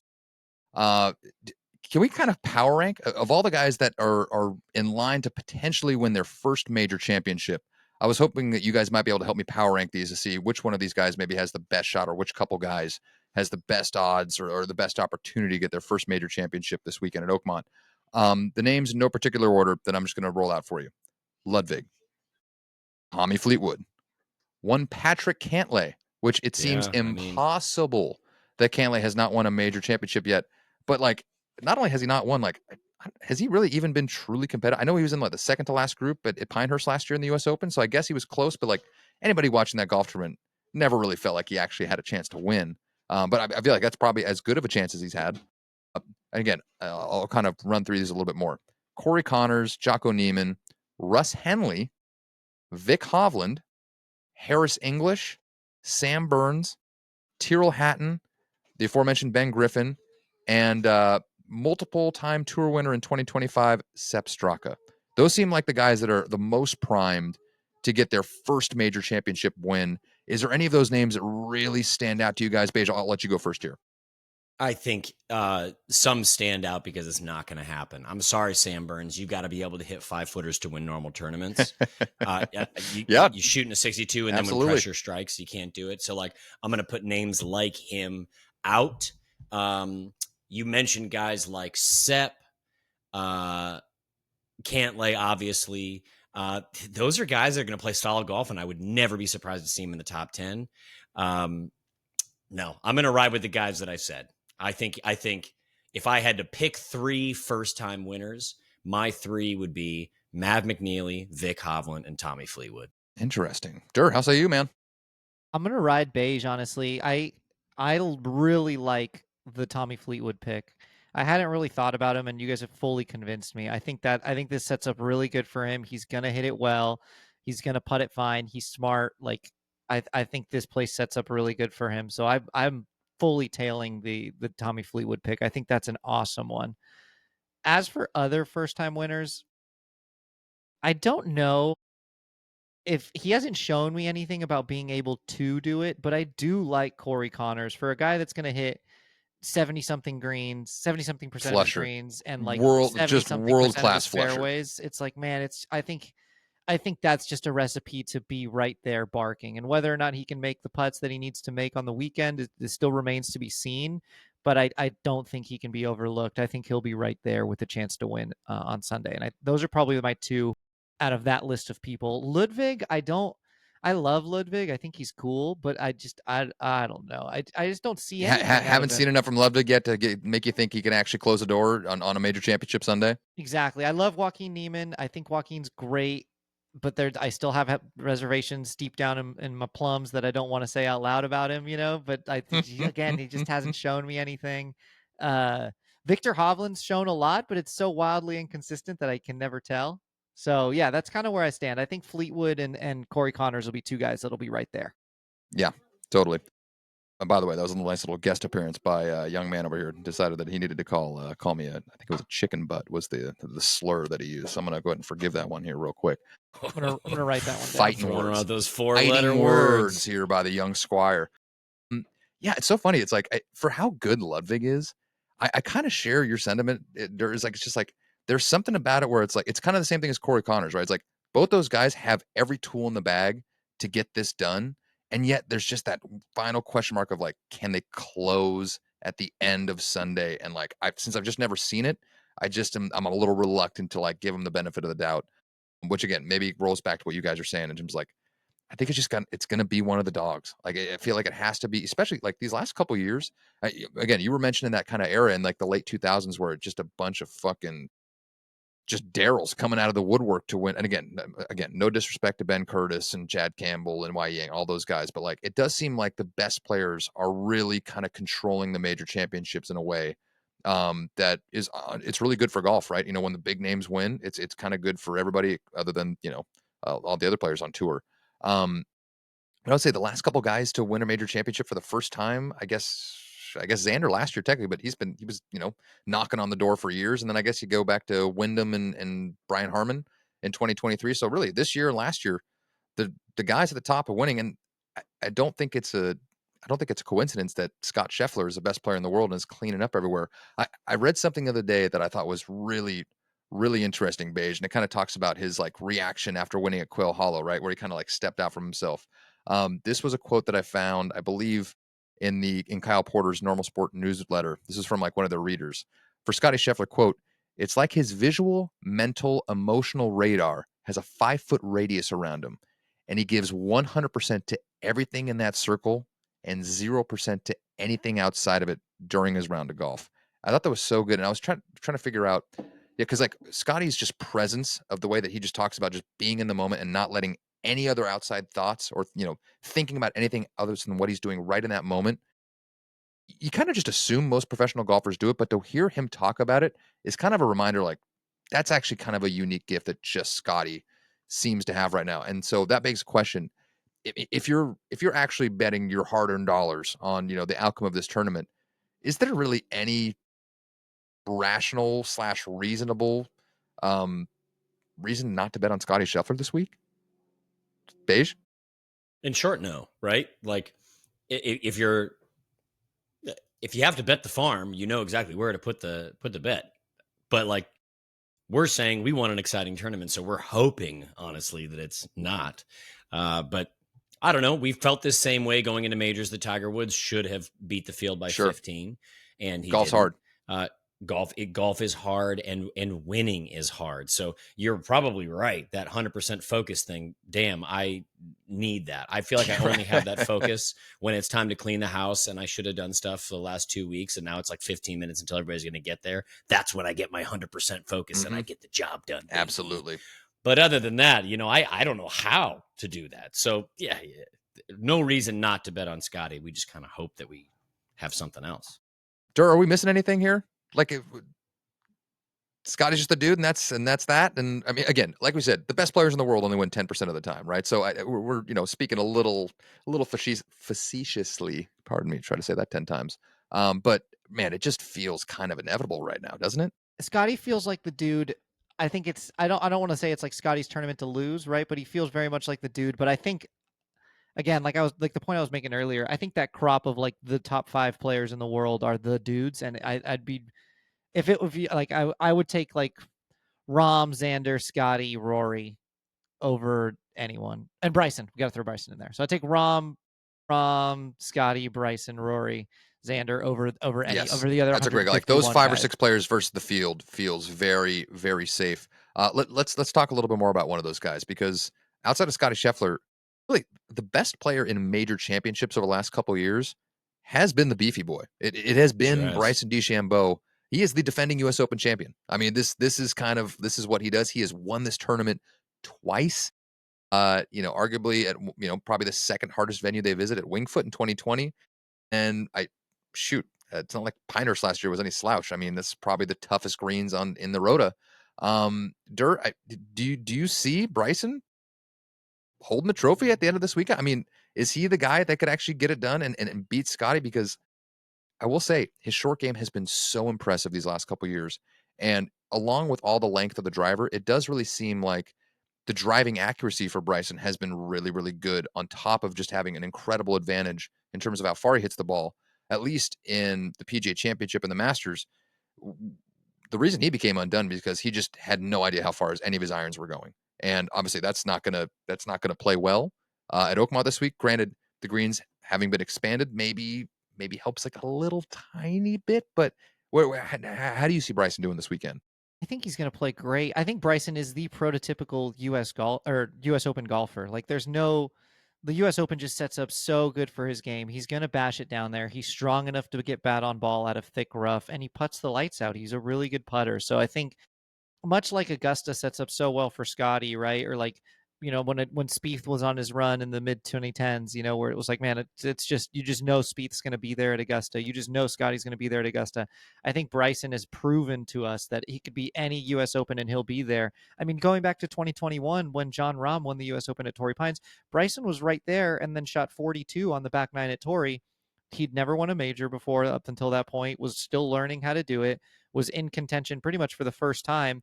And I'm sure nerves and just everything kind of got to him, and he ended up kind of being an afterthought. But like, that's the last 4 U.S. Opens that he's been right there with a chance to win on the back 9 on Sunday, right? And he's done it twice. So that's pretty. And by the way, Skinny Bryson was under par through 54 holes when this tournament was played at Oakmont in 2016 as well. So it's also not a 12th. Yeah. Funny thing is, we can't use recent form with Bryson because he didn't have great form on Live last year when he was on that run. And apparently he's got a brand new set of irons in his bag. That's not news. That's just every time. But if you were to look at his form, he's got 6 out of his 9 tournaments on Live in the top 10.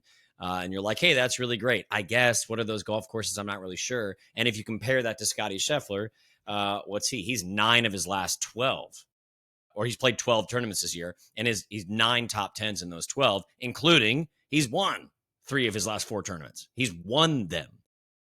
Very clutch. There it is again. Mm-hmm. So recent form doesn't really play with Bryson. So we always have to go like, you're rising to the occasion. I got to put you in that Brooks category to a certain extent. So you got to assume there's going to be something good, but I would be stunned if he won only because how penal that rough is. He will spray it to a certain extent, and he's just not going to be able to get out of that in the same way that some of these like nice little easy 305 cut drives are just going to be playable second shots, as opposed to you drove at 365 and you're going to have to chip out, So stunned if he won, stunned if he doesn't play well, but we'll see. let's stay with guys who swing big stick when ball go very far. Derr, are we worried at all about Rory McIlroy?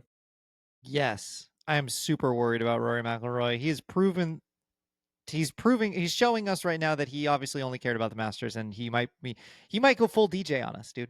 He might just go full DJ on us. Like, he might just. I didn't think it was in the Yikes. cards, but after hearing some quotes here this last couple of weeks, like it seems like it's now officially on the table, and that is shocking and concerning. I agree, and I mean, he drove it so bad last week at the Canadian Open, like losing strokes to the field with the Dog driver. shit. It was the fucking, pardon my French, man. It was an abomination. I was watching that second round. I couldn't tell you why I was watching a lot of the second round of the Canadian Open, but it was terrible. It looked even worse than what the final number showed. And so it's like one of those things where, driving is a strength for Rory, and if something in your golf game is a strength, that means that you end up gravitating, well, at least for me, I end up gravitating towards it in practice because it gives you confidence, right? So I'm sure Rory is working on his swing, hitting wedges, doing all this stuff, but I bet you every time he goes to the golf course, he spends 30 or 45 minutes hitting driver, because why wouldn't you if you fucking flush it like that? And it's fun to get on TrackMan and do it. So like, and so if he can't hit his driver right now, that just means to me that he's not even practicing or doing anything. It's just not, because that's innate, and you're just trying to check up on it just to make sure it stays there. And so if he's not even checking up on it, that's brutal to hear. I don't know who he gave the quote to, but and again, I'm also paraphrasing here, but essentially Rory gave a quote saying like, "Man, after like winning the Masters, I got to tell you, like, it's just way harder to find the motivation to go practice the 3 or 4 hours every single day like I was doing before." And that's when the red flags like started. That's when the sirens started going like, "Buddy, like this was supposed to be the springboard, and now it's like, oh gosh, that is like, I'm not saying he's going full DJ. Like he's got plenty of time. The Masters was still only 2 months ago, right? So it's like I'm not gonna, I'll give him some time, but like just the way he's followed up that Masters in these last 8 weeks has been not great, and it's got me thinking.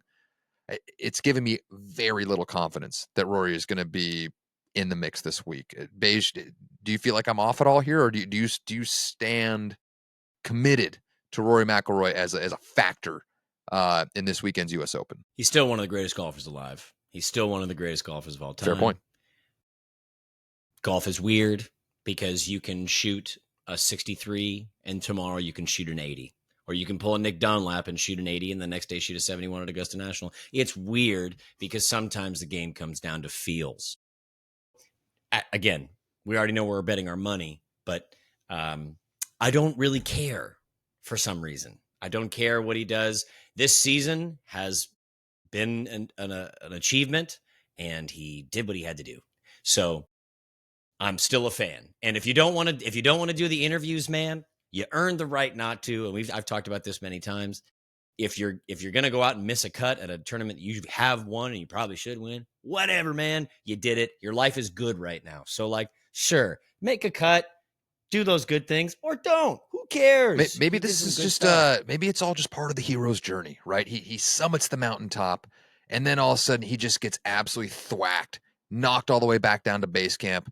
Just comes out, not practicing as much, gets buried, and everybody's like, "Oh, this has been." He wins. He finally finished the career Grand Slam. And he just gives up. Maybe that's the motivation that he actually needs. Where he's like, "All right, I'm going to prove these fuckers wrong again." So maybe he actually has to go all the way back down to the basement to then rise again. I mean, who knows? If there was anybody that had to follow that arc, it feels like it would be Rory McIlroy, right? Listen, he hates the fact that he mirrors Phil Mickelson in so many ways. Let's be honest. Absolutely. And the thing is, Phil and all of these greats, they went off the deep end in whatever times they had, and they still came back and they still got some big wins. So I don't care if he does that. I don't care if he doesn't have another win for another 2 or 3 years. I want to see another major, and I bet I will. But you can't count on him to be as automatic as everybody else. Yeah. So what do you think, man? Yeah, it seems, like you said, I thought it was going to be a springboard. It seems like it's more of a crash pad right now. I like Rory. I'm a Rory fan, but I'd be lying if I said I wasn't worried about him. I just want I want him to play well. I love Beige's comp that Rory hates how much he is like Phil Mickelson. It seems like Rory's like very much, I can't quit golf. I love it too much, but there's very moments when he hates golf, you know? Like there's I think he's in one of those moments right now where he's like, I don't care at all. I think I read in Kyle Porter's newsletter that he also gave him, gosh, just Rory's just taking L's all over the place. He also got a Greg Norman comp, just in terms of the perennial, just top of the game, and like for the most part, after his like run, just can't seemingly get it done. Like, I don't know. Does Rory love that he's being compared to Greg Norman and Phil Mickelson? Two very good golfers. I mean, by in many accounts, that would be quite a compliment. But in this particular case, perhaps not. Gentlemen, we got any other things we want to hit here in terms of this tournament before we start making some picks? Again, bringing the guy up, I have it in the notes here, but again, it's just kind of for comic relief. I mean, is there any chance Phil can do anything here? He's the only guy left that can finish the career Grand Slam this weekend. No reason why The not. silence says it all. There's no reason why not. I pity the fool that says no. That's true. Top 5 finish in Live, Virginia last weekend. Which, what does that actually mean? But the only way you can get yourself into trouble as a take maker is to say no. But like, not a single dollar is going into my DraftKings about this. Yeah, that seems fair. Would you like to see it? I think is a better question. Yes, of course. Yep, me too. Even as a native San Diegan, you're still not. It just doesn't feel like Phil's got the juice this weekender. He does not have the juice. I was very much like Beige, where for the longest time it was Tiger and everybody that was in his way sucked. So I spent a long time despising Phil Mickelson. And in the last 2 to 3 years, that man has won me over, dude. I wouldn't say I'm a fan, like a big fan, but because that still feels like I'm cheating on Tiger. But yeah, he's won me over. I would like to see it, dude. I enjoyed the PGA where he beat Brooks. Like I think it'd be cool if he won. Like Beige said, I don't know if I'm putting any DraftKings dollars on it, but I do think it'd be cool. Hypothetical for you, Derr, before we start to wrap things up here.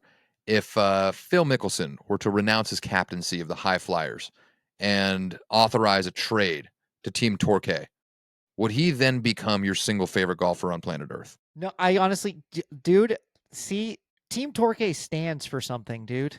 There's an ethos to that team, dude. Absolutely. And it is the Latin team, dude. So if Phil tried to come in here and gentrify my favorite live team, dude, hey, he I would grew have up right on the Mexican border. I mean, he's it, brassy. He's like a brother from another mother, is he not? No, dude.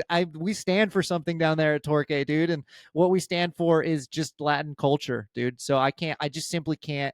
I can't get behind that, dude. I can't get behind that, dude. Like, honestly, I'm trying to figure out a way to get live teams to 6 guys so we can get Abraham Answer on the squad, dude. Yeah. I'm trying to get more of the Latins over there, dude. Hell yeah. Hell yeah. All right. Last couple things on the U.S. Open here before we wrap this up here, gentlemen. And any other players that you guys want to shout out or discuss here before we go in the weekend? I will say this: the other one that I had in my note. And we didn't get a chance to talk about this a lot last week, Beige. We were kind of still seeing the results as they came in. Great longest day in golf last week. I thought the Matt Vogt story, the dentist from Indiana who went all the way out to Eastern Washington and qualified at Walla Walla, was just really awesome. Got super emotional. His pop just passed away a couple months ago, and he gave a really great interview after his round, and he certainly has got me rooting for him. Do you think him or Brady Calkins or any of the other guys that were kind of the amateurs that qualified through regionals, any of them do you think have a decent chance to make the cut? Or is this place just so brutal? Like we're not expect for any of them to make a cut would essentially be like Scotty Scheffler or any of those top guys actually winning the championship. Yeah, I don't think any of those guys are making the cut. It's just I think this place is just too brutal. Mm-hmm. Yeah, you seem like you don't really disagree with that either, Mr. Beige. First of all, Eric Van Rooyen had one heck of a round coming into it. He certainly did on the 36. But you know who I really like? I like 2 guys that actually qualified in. I like Bud Cauley. I'm still on the Bud Cauley. I was going to say, you like Jock Neiman to Mr. Derr is like Bud Cauley to Beige. It's just a dude. It's just your dude, which I love and appreciate. I'm a big fan. Cam Young made it into the field. He put together a really nice Canadian and that Open. playoff with Max Homa. And then the last one that I really kind of dig is Alistair Doherty. Do you guys know much about this guy? Yeah, the Barstool boy. I'm familiar. He's the Barstool boy. I mean, the short story on this guy is that Riggs from Barstool, you have your opinions on Barstool. I used to love listening to the Foreplay podcast. He was a caddy, and Riggs befriended him And they brought him on at a certain point to be the only golfer sponsored by Barstool, and has since been grinding so hard. Missed out on his card last year by a shot. It's just so painful, but he came back into a situation full of stress, qualified himself, and partially just because I've been around that story, I've been paying attention. I would love to see a great finish for him. So it's not like it's not just dentists that qualified in, even though, of course, I love that story. There are some great names. Mark Leishman is in. And I have brought Mark Leishman up over the past 6 months a couple times to say, man, he was lights out like 3 or 4 years ago. Represent Team Ripper, dude, by the way. Go Rips. I just saying, I think there are more names in there than we're giving credit for. I mean, I don't see a guy like Jacob Bridgman, who qualified on merit, doing anything special. But I think that there are some guys that didn't qualify on stats that did qualify on the longest day in golf that very well could be around on the weekend. But if they find themselves in a pairing with someone named Scotty, it might be a implosion. Yeah. All right, let's wrap this up. Picks to win. I'll start with you, Mr. Beige. Is this just an elementary, rudimentary, basic question that everybody's going to have the same answer for? You got to listen to your heart, and my heart says, Golfing Jesus from Liverpool. I'm riding Tommy, and I want Tommy to do it for England. Do it for yourself, really. Do it for Dubai at this point. Ernie Els has proven you can win your first tournament on American soil and your first major championship in the same go at Oakmont. The precedent has been set. As you stated, the first of 73 wins came out of Jack Nicklaus. So he's running a little behind on that. Sure. Metric, gonna need to pick the pace up just a wee bit if he's gonna get there. Mr. Derr, where are you going here, man? I'm gonna go Xander. Yeah. I'm gonna go Xander. Hell yeah. I'm gonna Xander. Xander gets the third leg of the career Grand Slam. I think he got pushed back, like a slow start to the season with the rib injury. Golfers really thrive on routine, so I think he's just 3 to 4 months behind on all of his prep for the season. And I think a place like Oakmont, where he can focus really hard, bad shots are punished, and keeping it around even par is going to be competitive. I think that's perfect for someone who has not been playing great so far this year, but has got it in him and knows that he doesn't have to go shoot a 65 or a 64 to compete like he does on every other tour course. He knows he can play patient and let his game come to him. So I think it's going to be Xander this week. Just saying, it would be his first top 5 of the year. I'm still riding it. Not saying anything bad. I'm just saying, because on this program we are anything but a cliche. I'm taking Jon Rahm. I think he's going to take that momentum that he had. Granted, it kind of all came barreling down, but I think he had no chance but to absolutely just try to go mega low at the end of the PGA Championship, and he just got caught. I think he's got it. I think he's got the juice, and he's got the swag, he's got the game, he's got the pedigree. Yeah, I think I'm going to pick Jon Rahm here. So 3 guys, no Scotty Scheffler picks, and people would call us predictable. How dare they? I think Jon Rahm might definitely have the longest club throw this week, but I don't know that it's going to be the best tournament. It's really downhill on one, dude. He might be able to get it to the green if he gets it tumbling right. It depends on the wind, but yeah. Absolutely. Let's see your parting thoughts. Gentlemen, Beige, you want to start us out here? No, folks, I think it's a huge week. I will tell you all that I will come back with some content from my travels this week. Me and some of the boys are playing Bethpage Black this week. So I've got some things to report that we will report at a later date. Our Ryder Cup preview coverage is going to be just unbelievable. Boots on the ground. We're committed to the pod, okay? Yes. We're committed to the pod. I'm taking off of work for this. Yes. Hell yeah. Mr. Derr, parting thoughts for you, good sir. Thank you for having me on the program again. It's always a pleasure to chop it up. I love the U.S. Open so much, guys. Enjoy. I think it's going to be a great one. Oakmont's a great venue. The field is sick. There's a lot of beasts playing really good golf. So enjoy it. Have fun. Sunday's Father's Day. So shout out to all the dads out there. And guys, let's this only comes around once a year, dude. Let's enjoy the U.S. Open. I love this major. Absolutely. And to everybody, very, very happy National Championship Week to all of you guys. I hope you enjoy watching the golf tournament. Very happy Father's Day to all the dads out there this upcoming Sunday, as is a Sunday at the U.S. Open tradition. Again, this golf course is going to be so hard. You're going to see guys get tested. It really is. I feel like this weekend in particular is going to bring that great John Wooden quote, to the forefront. Sports don't build character; they reveal it. And I think there's going to be a lot revealed at Oakmont this weekend. So very much looking forward to watching it. Christopher Derr, Steve Berger, pleasure podcasting with both of you guys. I had so much fun today. And for all of you guys, if you find yourself out on the golf course this weekend, please don't forget that slow is smooth and smooth is fast. That's how you're going to hit it straight. All right. Happy U.S. Open week, everybody. We will be back recapping the U.S. Open next week. Until then, take care.